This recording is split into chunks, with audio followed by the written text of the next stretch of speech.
That's why I like to put the bigger bait on there. It looks like it's trailing behind the group. It looks like it's the one that's injured or something like that.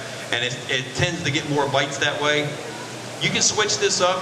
Another thing I like to do, the state of Maryland, you're only allowed to have 2 hooks on at a time. You can still throw the rig, but you can only have 2 of these baits with hooks. So I'll put a big swim bait in the middle with a hook on it, and then I'll put one on the center wire at the bottom, and that will keel it, and then make the thing run with the baits straight up and down like that. These other 3, I'll rig weedless with just a weedless hook in them, and they'll work as teasers. You'll feel fish bite it, but you'll still catch fish on the other ones. The other thing I do too is I take these 4 wires, I take the clips off themselves, put split rings on there, and I'll run spinnerbait blades on it. It's just like, a quad spinnerbait or something like that, but it's the wires are all fanned out. So I'll put a spinnerbait blade on. I'll put the willow leaf blades when I'm fishing clear water. I'll go with the Colorado blade if I'm fishing stained water or something like that. I'll use painted blades for smallmouth, smallmouth like the chartreuse blades and things like that. Another little trick to it is if you're fishing grass with it, this rig here has a weedless head for grass. It comes through the grass real nice, but these clips will catch the grass. So what I recommend, if you don't mind taking the time to do it, take the clip off, put a split ring on there, hook the hook directly to the split ring. And then on your swim baits, I take a little bit of like smelly jelly or some kind of scent that's really slimy and greasy, put it on the nose of the bait. As it's coming through the grass, it will turn around and it will slide right through the grass a lot better. It won't catch the milfoil as much. I'll rig that weedless also. And we do a lot of different things with it. It's something that we're still learning, to be honest with you. It's amazing, as you see when you twitch it, it's just amazing how well it just looks like an agitated bait. It looks like a small school of bait fish that's kind of broken off from a bigger pod. You'll have other bait coming with it. Like I said, it's not running straight because I had to cut the hooks off. Everything's not running like that.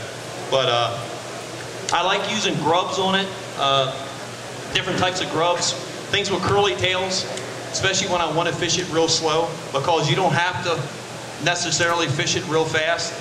You can fish it as slow as you want just to keep it off the bottom. And it's just amazing how well it works.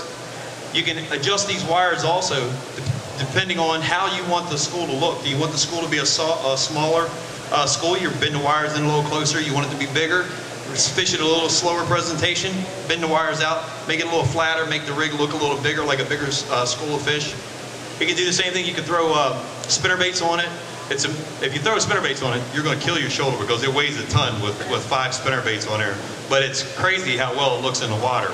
That's what gave me the idea to switch over to just the blades. You still get the same effect. It still looks just as good, but you still catch bass on it. It still looks like a school. You could put the double blades on there. There's an infinite way of rigging this thing.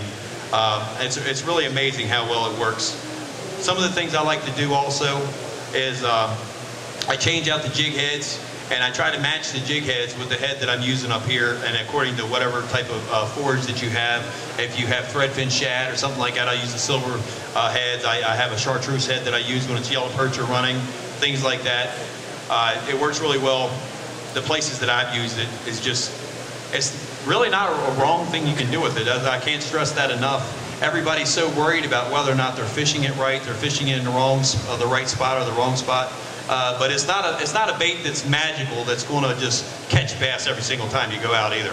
You're going to have to get out there. You're going to have to do your homework, read your graph, do things like that. Fish areas that are high concentration of bass that you think that look fishy to you. I sit here, I throw this same place I would throw a spinnerbait. I'll get out there and I'll just flip it out like that around lay down logs and stuff. I'll run it down the sides of the logs, and as I get to the limb, I'll pop it over the log and let it go back down.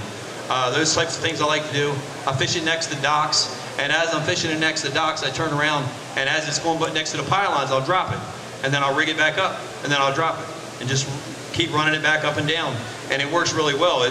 The way it falls, as you see it, I mean, it doesn't always fall nose first. The different baits that you use have a different fall, a different presentation. You can do a combination of either swim baits, grubs. You can use worms. You can throw this thing, throw it out there on the bottom, drag it along the bottom. You can take these wires and you can fan them out. We make a 3-wire rig also. You can fan these out where they're just 5 flat wires. You can throw it out there with 10 6-inch worms on it, power bait worms or something like that. and into the 15.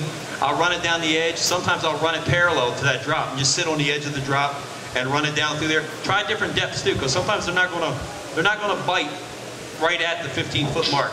Sometimes they want to come up to get it, so you want to run the bait over top of them. Other times you want to drop the bait down below them. It's just amazing how well it can work.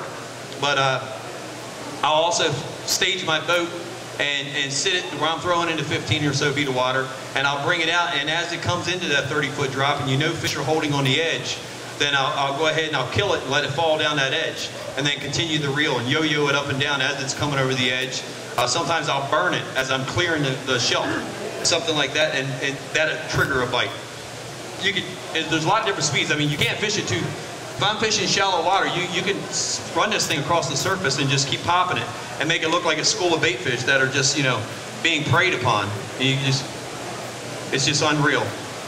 There's a lot of different things, different ways. As you see, the way the rig works, when you pop that rod tip, it makes the rig flare apart and go back together. It just gives it a little bit more movement. It works the same way a spinnerbait would, I think. We've had a lot of questions about it. It's something that's really cool to fish. It's something that's very new on the market. A lot of people have no idea, how this thing works. We've all used it. That if you've lived around here, you've used it on striper fishing for years, and it's always been a big giant thing that you troll behind the boat. So the idea of coming up with something that's lighter, that's castable, that's more maneuverable, is something that's really taken the market by storm. Another thing too is when you store these baits, there's a couple different things. They make the tubes. I think one of the guys here has the tubes for sale. And you put them down in a tube because if you put these in your boat, they're a nightmare. They won't go in your rod locker. So you put them down in a tube and they'll rig like that. But I recommend when you have them hooked to your rod and you have them in your rod keeper or your hook keeper, don't put those straps around it where it pulls it down. Put the rod, the bait bags or whatever they're called, the bait keepers. I put them around the baits themselves, but I don't put it up here on the wires. I don't want to squish it down because these things, the more you bend them apart, put them back together, it makes the wires weak. It causes them to break, and you go through $20 every time you break the wires. But I've used these, and I've caught so many fish on it that at the end of the day, I've only had 2 or 3 wires left, and I've still caught fish on it. But yeah, I recommend that. And always, pay real close attention to your hooks and everything like that. You still got to make sure you keep good sharp hooks on there. You're fishing it around cover and things like that. And I recommend using real good jig heads. I like to use the wide jig heads, the more wide gap hooks. It seems to work better if I'm using open hooks. And like I said, I like the curl tail. I like a bait on there that is something that you can fish a little slower. You don't have to fish it really hard and really fast, and you get a lot of movement out of it. And